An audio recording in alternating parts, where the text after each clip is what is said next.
All right, thanks for joining us today on this Friday, this Freedom Friday, we might call it. This is The Alex Jones Show. I'm the fill-in host, Mike Adams, sometimes known as the Health Ranger.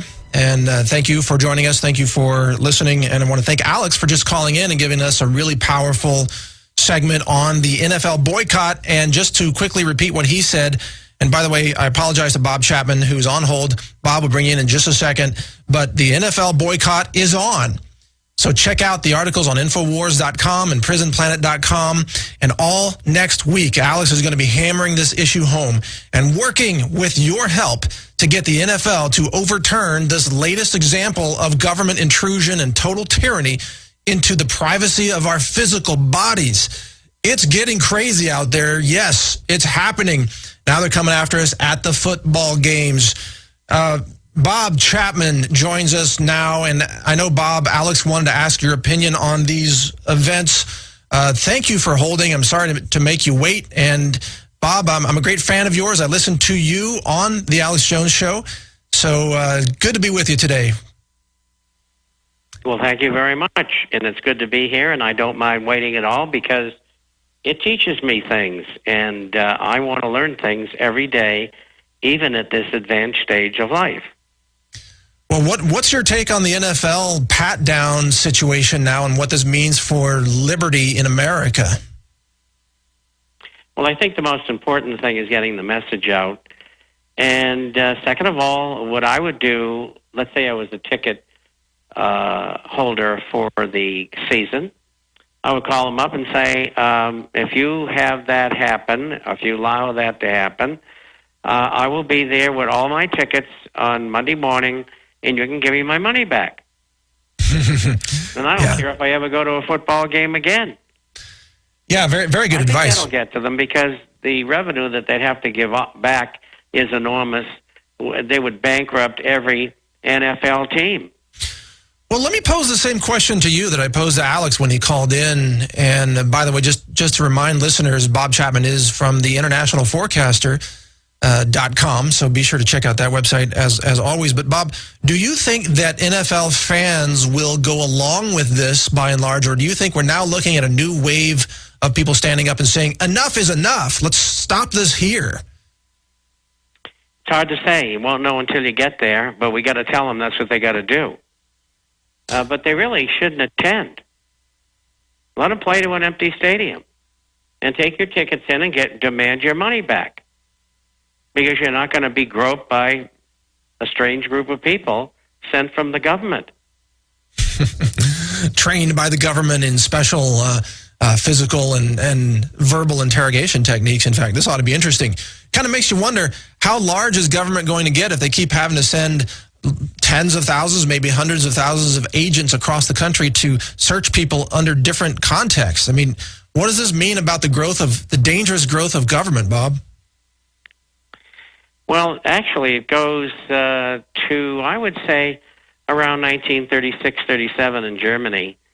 And for those of you who were not aware of it, you know who Adolf Hitler is, I'm sure. But just recently, we had legislation which was passed by the House and the Senate, and it was for the extension of debt. But within that context, they said that they had to reduce the amount of money in the budget that was going to be used. And at the same time, S&P come in and said, well, we're going to lower your rating because you're not cutting enough. And if by November you haven't cut Medicare and Social Security substantially, then we're going to lower your rating again.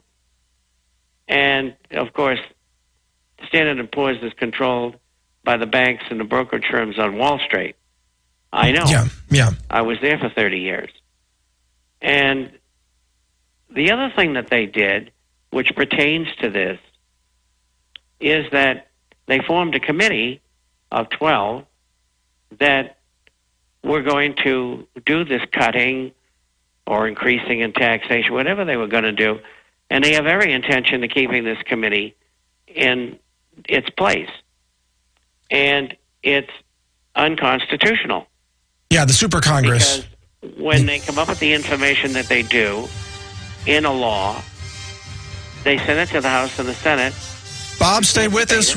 Sorry to interrupt. We got to go to a break here. Stay with us. We're going to return here after the break on The Alex Jones Show with Bob Chapman, the international forecaster, to discuss more about U.S. debt and the financial catastrophe across the EU happening today. Stay with us.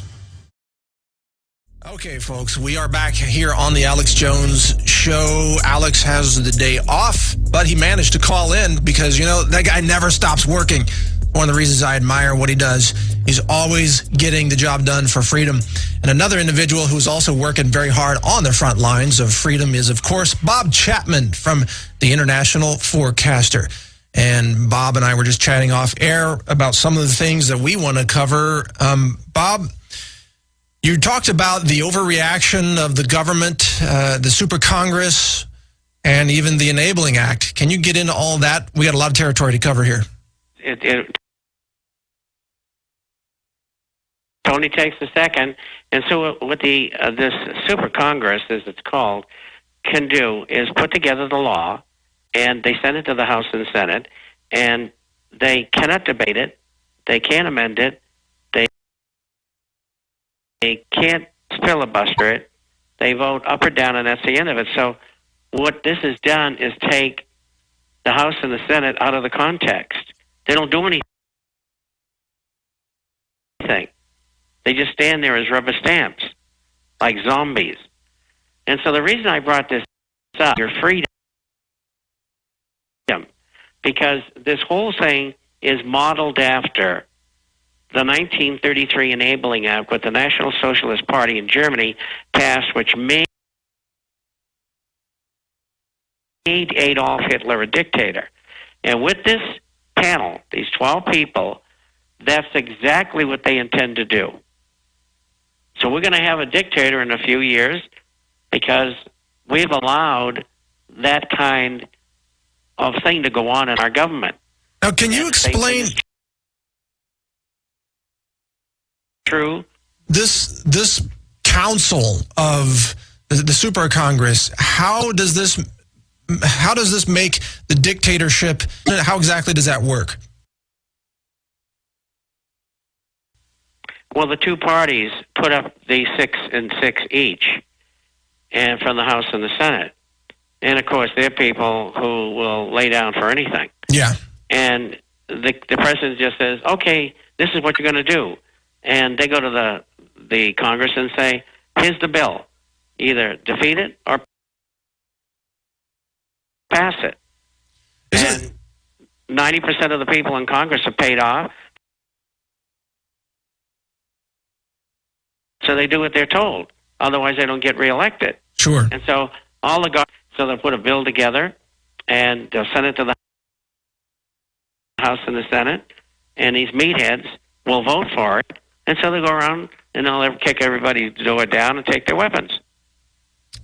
That's all it takes. Aren't there many examples of this in human history of legislators? For example, in the Roman Empire, the Roman Senate eventually became corrupted and just sort of rubber stamped the dictatorship aims of the leaders.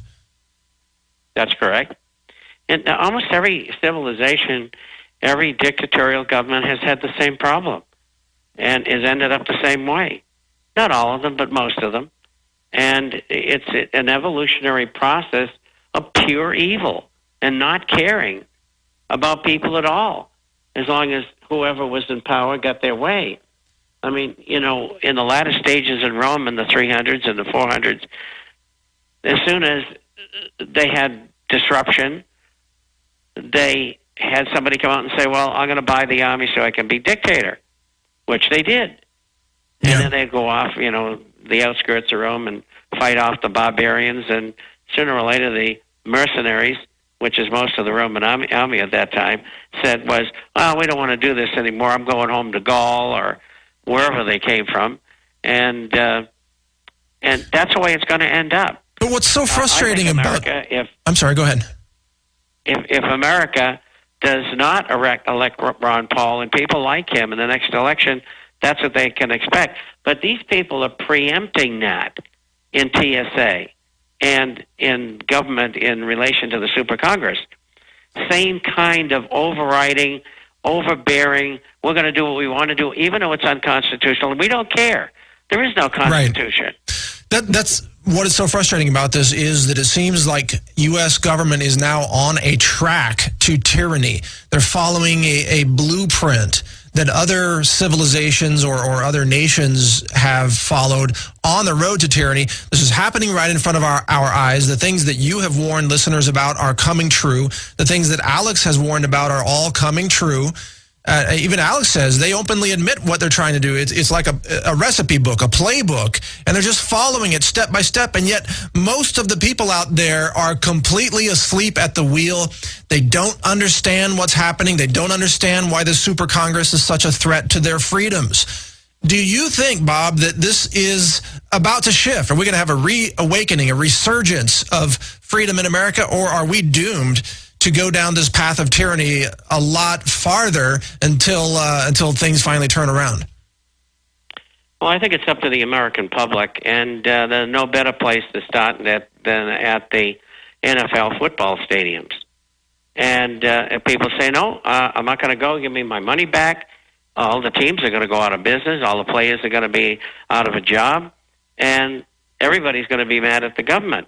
And if they try it at railway stations, well, people will stop traveling unless they absolutely have to.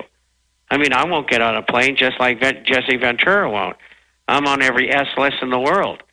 In fact, I don't even live in the United States because I think if I lived there, they'd kill me. Yeah. And I'm not used to suicide. Right. Well, I don't fly either for the same reasons. I think, gosh, if the TSA saw me in an airport, they'd probably plant cocaine in my bag and steal my iPad and still grope me just for their own amusement. So I stay away from airports for that reason. But, you know, why is it, Bob, that mainstream public, and look, the NFL, the people that go to these football games, sports fans, they perhaps don't realize that there was also something in the Roman Empire called bread and circuses, right? That the sports were all a form of distraction so that you don't think about the really important things that are happening around you. I mean, are these the people that can stand up? I hope they are, but I'm not sure yet. I don't know. We're going to find out, but we got to tell them, all of them who are listening, tell the NFL, if that's what they're going to do at the stadiums, I'm coming in with my tickets and I want my money back. And that's strong motivation for them to call the White House and say, hey, there is not going to be an NFL. And if you try it with the NBA, you get the same thing, and the hockey league, and so on. There you go. Yeah, that's the answer. Do you want to shift gears? You know, we don't have to have sports. We don't have to have sports. It's entertainment. I mean, I play professional sports. I know what it's all about. Yeah. I don't even have time to watch sports, so I wouldn't have seen this news if it wasn't on InfoWars. I mean, I don't know what your personal viewing habits are on sports, but I don't even look. I'm so busy fighting for freedom and exposing the FDA and exposing vaccine dangers and so on. I don't even have a spare minute to look at sports. But I hope that those who do are going to pay attention to this. Bob, can you comment on now, as we shift gears to the European Union, the financial catastrophe that is mounting there and the massive financial fallout that lays ahead of us here as the dominoes start to fall? Well, Mr. Geithner, who is the Treasury Secretary, just went to Warsaw to the conference that they have there. And yesterday, the United States and Japan and Great Britain, which is broke, and Switzerland, which just devalued their currency for the first time ever. And you should see the letters we're getting about people pulling all their assets out of Switzerland and Swiss francs. People are infuriated, and they shouldn't have done it, and they didn't have to do it. But anyway, they were told to do it, and they do what they're told by the Illuminists behind the scenes. So what they decided to do was contribute money, loan money, on a 45-day basis, not giving the total, but I'm told it's over $1 trillion, to European financial sectors such as banks and also the central banks of other countries like Germany, etc.